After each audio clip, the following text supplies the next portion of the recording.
A Elian haciendo todo ok, sonriente, muy distendido se lo ve. Al lado el doctor Locatelli haciendo una señal, un gesto al juez como diciendo nunca ha habido acá tanta cantidad de medios juntos, y seguramente es así, por supuesto por la importancia, por la trascendencia de aquel que está sentado en el banquillo de los acusados. Ahí vemos saludando a Elian Valenzuela, muy sonriente y vestido justamente elegante, ¿no? Como su seudónimo, como su nombre artístico, como ha venido en cada una de las audiencias, no ha faltado a ninguna. Él se comprometió desde la audiencia 1 a estar presente. Es un mensaje que le ha querido dar no solamente al tribunal, sino también a la sociedad toda. Como dijo la mamá, supuestamente hay un nuevo elegante. Veremos si zafa de esta instancia judicial y se cumple eso justamente. Ahora sí, nos están haciendo egresar de la sala, Facundo. Obviamente vamos a cumplir con el requerimiento, en este caso, de los efectivos del Servicio Penitenciario Bonaerense, que son quienes están obviamente a cargo de la seguridad en esta sala.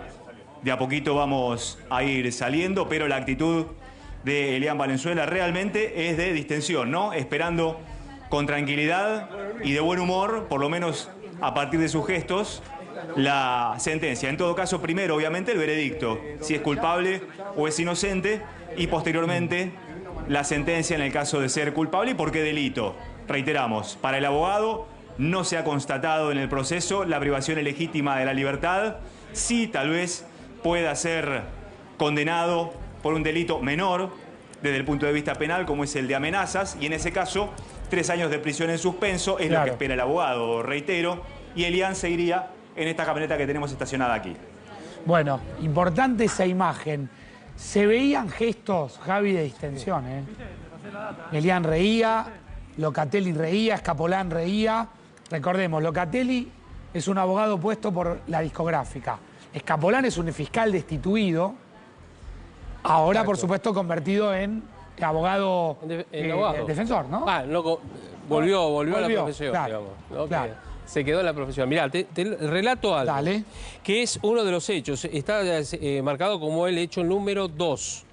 Se tuvo acreditado que siendo aproximadamente entre las 7 y 7 y media de la mañana del 27 de mayo de 2023, en intersección de las calles Manzana 30, más precisamente en inmediaciones del frente de la casa identificada con el número 33, allí en este caso en General Rodríguez, Valenzuela, en este caso elegante, quien en compañía de un segundo sujeto masculino, de momento no identificado debidamente, se trasladaban a bordo de un vehículo automotor, dice, ¿no?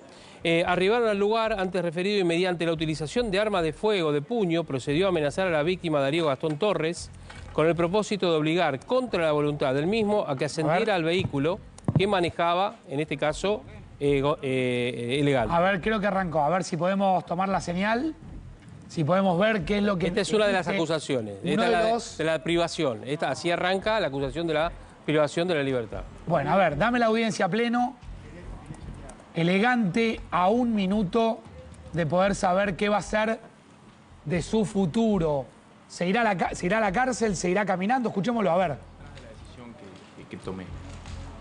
No voy a hacer referencia a la prueba de forma directa porque, bueno, todas las partes, muchos del público estuvieron en el juicio, sabemos lo que dijeron los testigos, sabemos lo que dice la prueba que se incorporó por lectura, y lo que me interesa es que queden claros los motivos detrás de la decisión. Le voy a pedir tanto a las partes como al público que se comporten como se han comportado hasta ahora, ¿sí? Pido que haya silencio hasta el final de la lectura. Si veo que esto no se respeta, voy a desalojar la sala. ¿Está bien? Para comenzar, y antes de tratar los hechos de forma separada, hay una serie de consideraciones generales aplicables a todos los hechos que me parece muy importante tener en cuenta. Que tiene que ver con que, como saben los colegas, los abogados que están hoy presentes, más allá de que la finalidad del proceso penal sea la búsqueda de la verdad, esto se da en el marco de un contexto reglado, que tiene límites, y la decisión de una condena necesariamente tiene que venir acompañada de un estado de certeza. Certeza que implica que se tienen que descartar todas las hipótesis alternativas razonables. Si hay una hipótesis alternativa a la de la acusación que no podemos descartar, que no podemos decir que es improbable, siempre y cuando sea algo dentro de lo razonable justamente, entonces ahí a los jueces nos corresponde el veredicto absolutorio. Siguiendo a Michele Tarufo, uno de los importantes maestros en materia probatoria, es muy común que nos encontremos como casos como los que nos ocupan hoy, es decir, distintas hipótesis de los hechos, de los cuales probablemente ninguna sea 100% acorde a la verdad de los hechos. Sin embargo, nosotros, a diferencia de lo que sucede con un científico o con un historiador, tenemos un tiempo, un límite y una decisión que tomar. No podemos seguir investigando eternamente, seguir buscando pruebas. Y solamente podemos resolver con la prueba que se produjo en el juicio. Siguiendo, por ejemplo, a González Lagier, y no voy a extenderme mucho más sobre la cuestión dogmática, también me parece importante remarcar que hay una diferencia entre creer y aceptar, ¿sí? Este veredicto no implica que se le creyó a X o que no se le creyó a Z, ¿sí?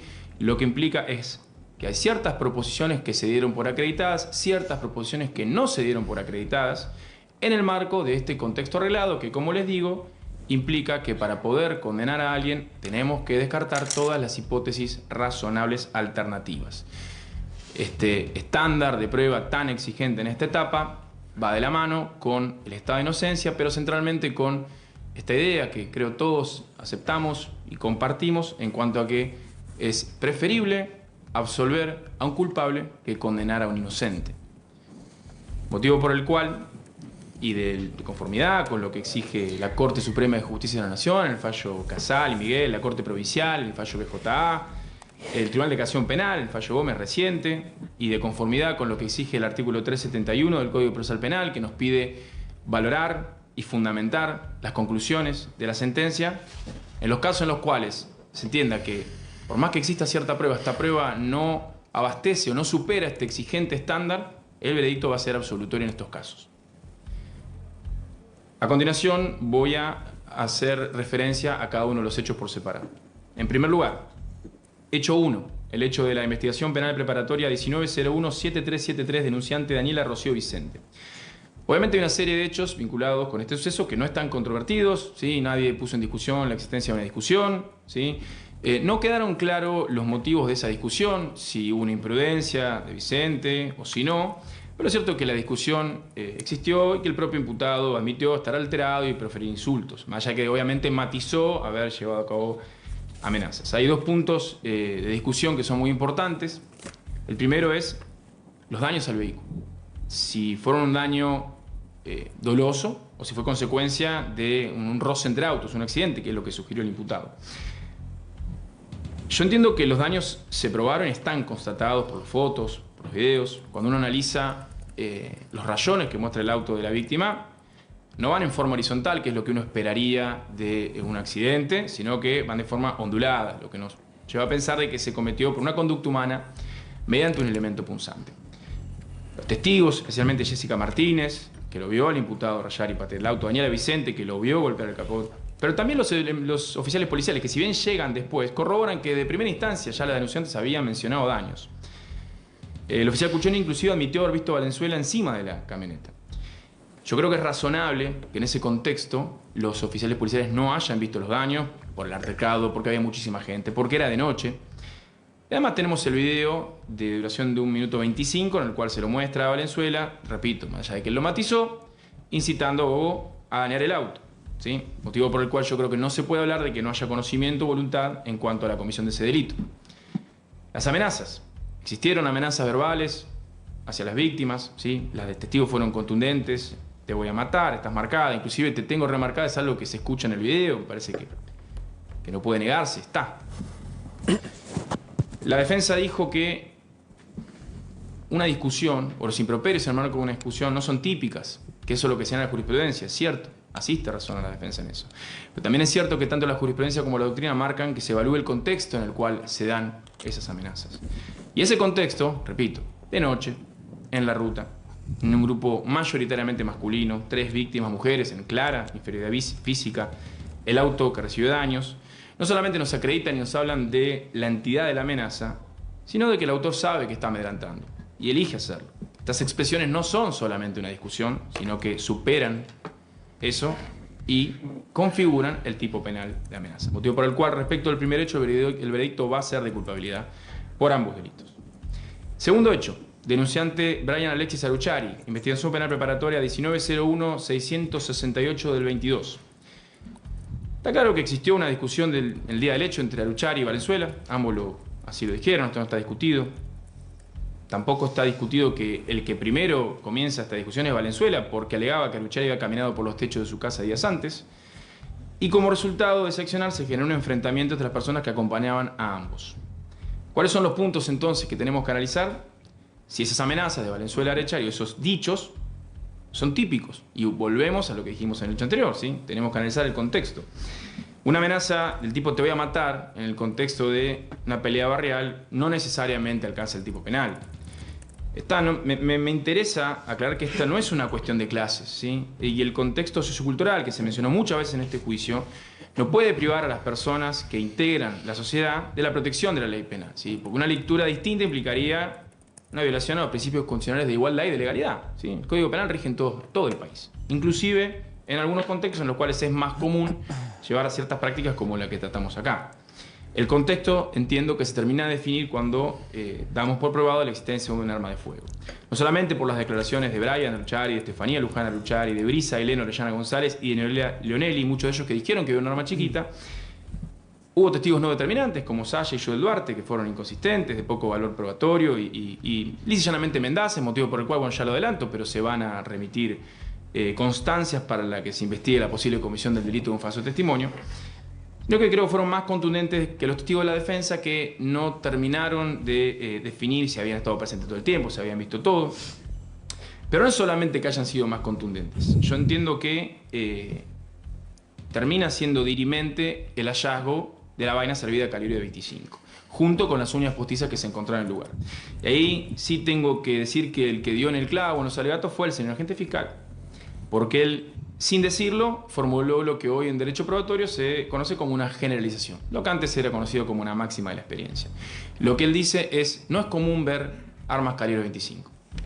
Con menor experiencia en el tiempo, es cierto, yo coincido con él, es verdad, no es común verlas, no las vemos y tenemos muchos hechos como esto, pero sin embargo no es común ver este tipo de arma. Entonces, lo que quiso sugerir la defensa cuando cuestionó la cadena de custodia no es posible, entiendo yo. Yo creo que no está dentro de la razonable que con los medios que tiene la familia Aruchari, que los vimos en este juicio en menos de 24 horas, sabiendo que habían declarado que habían visto un arma chiquita, hayan ido a buscar un arma calibre 25, le hayan disparado, hayan fingido el secuestro, además de las uñas postizas, que después se probó también que podían ser de Tamara Báez por una publicación en la red social.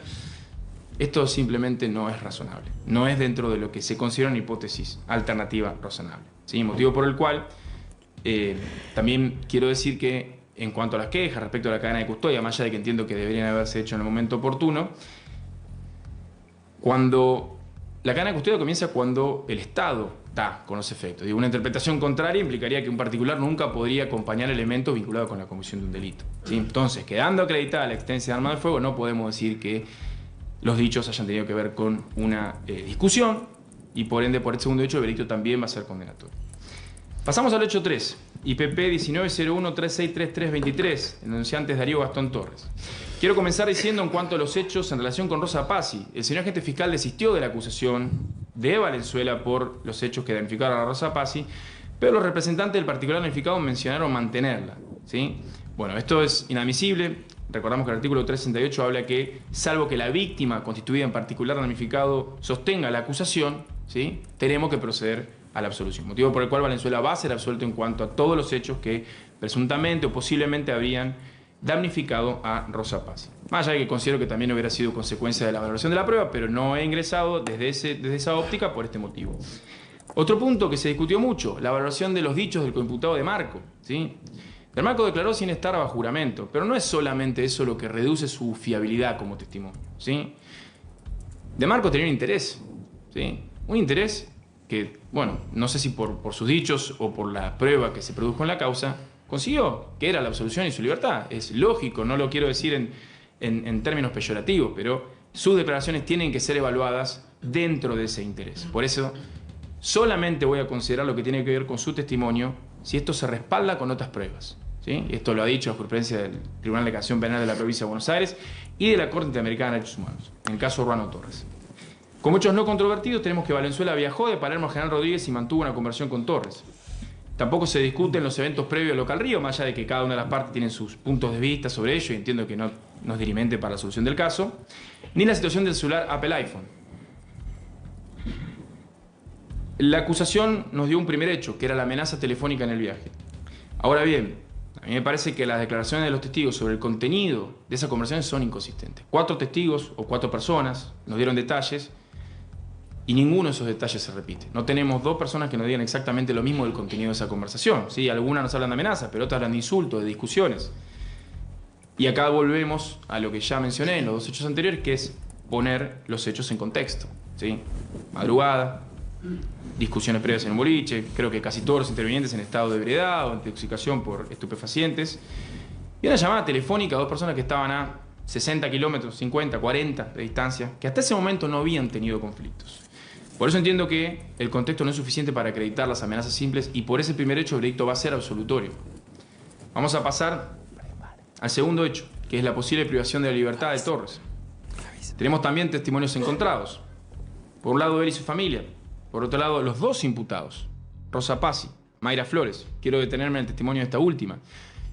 Se habló del testimonio de Mayra Flores, yo creo injustamente, porque no se terminó de probar que tenga un escaso valor probatorio, valga la redundancia, este último testimonio. No se acreditó que el entorno de Valenzuela le haya pagado un viaje. Ella creo que dio explicaciones del viaje al sur que había hecho y contra eso no se contrarrestó nada, motivo por el cual no estoy de acuerdo con el pedido de testimonio que hizo el señor agente fiscal en su alegato, y por eso creo que es un testimonio útil, además de que coincide totalmente con la secuencia que vemos en el video que hemos visto en el juicio. Entiendo que el video termina siendo muy importante, al menos en cuanto a la posible privación de la libertad. Los denunciantes nos dijeron que el video no muestra todo, que la secuencia fue más larga, pero por las cámaras de seguridad de la vivienda lindera se determina que Valenzuela no llegó a estar 2 minutos en ese lugar. Sí, fue una secuencia corta. Y acá tengo que decir, siempre insisto en el estándar exigente de prueba que nos ocupa, que la reacción de Torres no es la de una persona a la que le están apuntando con un arma de fuego a su familia. Cecilia Velázquez estaba a 2 metros y tenía las manos en los bolsillos. No parece ser la reacción de una familia que al menos no tenga muy naturalizada violencia armada en su hogar de esa forma. No se dio aviso al sistema de emergencias, no se dio aviso al personal policial que estaba enfrente. Tampoco se probó que si ese ingreso hubiera sido voluntario, la retención posterior hubiera sido contra su voluntad. Digo, si tomo los dichos de 3 de las 4 personas que estaban ahí. Rosa Pazzi tenía su teléfono. Este no es el contexto en el cual entiendo yo se puede dar una privación de la libertad y motivo por el cual, por la privación de la libertad, no va a haber veredicto condenatorio. Pero como estaba propuesto una relación concursal de forma ideal o subsumida a las amenazas dentro de la privación de la libertad, sí voy a hablar de las amenazas que sucedieron durante el viaje. Porque acá, además de Torres, Rosa Pazzi también fue muy clara en decir que había pasado un mal momento, y tenemos el testimonio del remisero Fabio Ramos Miranda, ¿sí? Que dijo la forma en la cual vio a las víctimas. No fue, creo yo, la calidad de funcionario, como se quiso sostener originalmente, la que habilitó el viaje o la confrontación de Valenzuela con Torres, sino el hecho de que eran las 2 personas que estaban en el conflicto original, Torres y Pazzi. Este contexto de los dichos, la entidad de estos dichos, la conducción del vehículo a cargo de Valenzuela, altas velocidades, me llevan a pensar que existieron amenazas dentro del auto, pero no con arma de fuego apta. ¿Sí? Vamos a recordar que a Valenzuela no se le hallaron armas de fuego. La camioneta está secuestrada y no escuché a ninguna de las partes hablar de que se hayan hallado vestigios de un disparo de arma de fuego en la misma camioneta. Y además, el único testigo al cual se le preguntó si reconocía el arma, que fue Rubén Torres, dijo que le había reconocido, que la había reconocido en la fiscalía. La fotografía de la fiscalía está incorporada y lo que reconoció fue justamente una réplica. Réplica que está secuestrada, que tuve en mi poder y doy fe del peso y de su similitud con un arma. Como el arma tampoco fue usada de forma impropia, ¿sí? No podemos hablar de amenaza agravada por uso de arma. Entiendo que me van a decir, bueno, pero hubo un disparo previo, poco tiempo. Está bien, en cuanto al disparo previo entiendo que bajo estos exigentes estándares tampoco está probado. Tenemos el mismo peso probatorio por la afirmativa y por la negativa. Es decir, tenemos un imputado y un testigo, de Marco Bustamante, que dicen que se disparó, un imputado y un testigo, que son Valenzuela y Figueroa, que nos dicen lo contrario. Y no se recabó, no se produjo, al menos en el juicio, la testimonial de la supuesta quinto testigo, Nazarena, que estaba. Por eso no va a haber un veredicto condenatorio por privación ilegal de libertad, sino sí por amenazas coactivas, tampoco dándose por acreditado el uso de arma de fuego. Sustancia estupefaciente. Yo la verdad que entiendo que esto no debería haber llegado al juicio. 40 gramos de marihuana. Sin peritaje, es decir, solamente tenemos el texto orientativo, ni siquiera tenemos acreditado que la sustancia sea fehacientemente marihuana, tampoco se acreditó que la marihuana sea de Valenzuela y además estaba en su casa, es decir, parece que es lógico y esperable la persona que es consumidor, lo dijo acá, tenga esa cantidad, no puede esperarse que una persona en su casa tenga 5 gramos, cual genere que tenga que comprar cada vez que quiere consumir. Si es que se acreditó lo demás, que repito, tampoco se acreditó. Por eso, en base a lo dicho por la Corte, especialmente en los fallos Arriola, Vega Jiménez y especialmente por el amparo artículo 19 de la Constitución sobre la sustancia estupefaciente, el veredicto también va a ser absolutorio. ¿Sí? Encubrimiento por la tenencia del teléfono celular, es decir, encubrimiento por la receptación sospechosa. No se demostró que Valenzuela debía haber sospechado que el teléfono era de origen ilícito. La defensa mostró elementos, sobre todo la declaración de Maximiliano Barbaquia, que sugiere una adquisición de buena fe. Y comprar un teléfono es como comprar cualquier tipo de objeto, en el cual no necesariamente, más allá de las cuestiones impositivas, uno tenga que dar con la licitud de ese objeto. Se presupone la buena fe. No hubo ningún elemento acá que nos dé a pensar que Valenzuela debería haber sospechado. Ni hablar si tomo el contexto general de los medios y lo que dispone el imputado, el cual, como él mismo dijo, está claro que no necesita hacerse de un teléfono robado. Por eso, también el veredicto respecto a esto va a ser absolutorio.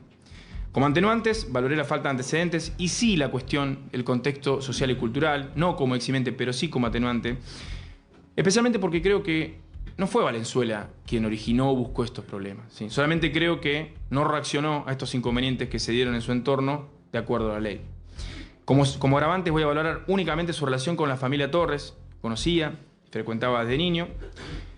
No voy a valorar así el entorpecimiento probatorio, eso creo que tiene que ver con medidas cautelares, no con un agravamiento de la pena, y tampoco con la relación con Brian Aruchari, porque eran vecinos, me parece que no había un deber de fidelidad por encima del que debería tener respecto a cualquier persona. Por eso el veredicto, en definitiva, respecto de Marco, obviamente, ya lo dijimos la semana pasada, es absolutorio. Respecto de Valenzuela es absolutorio en cuanto a todos los hechos de Rosa Pazzi, la primera amenaza a Torres, los estupefacientes y el encubrimiento. Y va a ser condenado por el resto de los hechos que ya mencioné. Pasando a la sentencia, está claro que Valenzuela no tiene antecedentes penales, que el entorno carcelario podría ser muy perjudicial para él, afectando negativamente sus posibilidades de reinserción. No es una cuestión solamente de Valenzuela, sino que en penas cortas está desaconsejado la prisión de efectivo cumplimiento para el desarrollo social y laboral. Entiendo que en cambio las medidas alternativas propuestas buscan evitar un perjuicio que puede llegar a ser irreversible para el imputado y ofrecen un marco de prosperidad que supera la alternativa del encierro efectivo. Valenzuela tiene una influencia significativa sobre su entorno. He visto como modelo a seguir. Se habló mucho de poder en este juicio.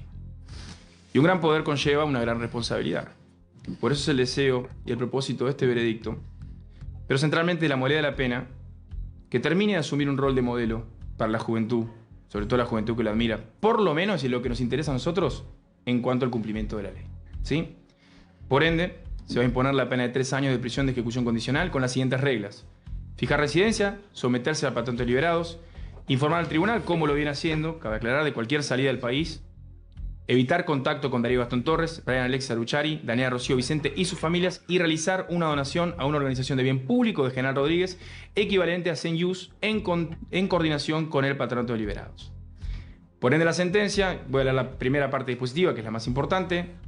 Se resuelve condenar a Elian Ángel Valenzuela, cuyas demás circunstancias personales son de conocimiento en autos, a la pena de 3 años de prisión en suspenso y costas por ser autor penalmente responsable de los delitos de amenazas coactivas, amenazas calificadas por uso de arma, amenazas simples y coautor penalmente responsable del delito de daño.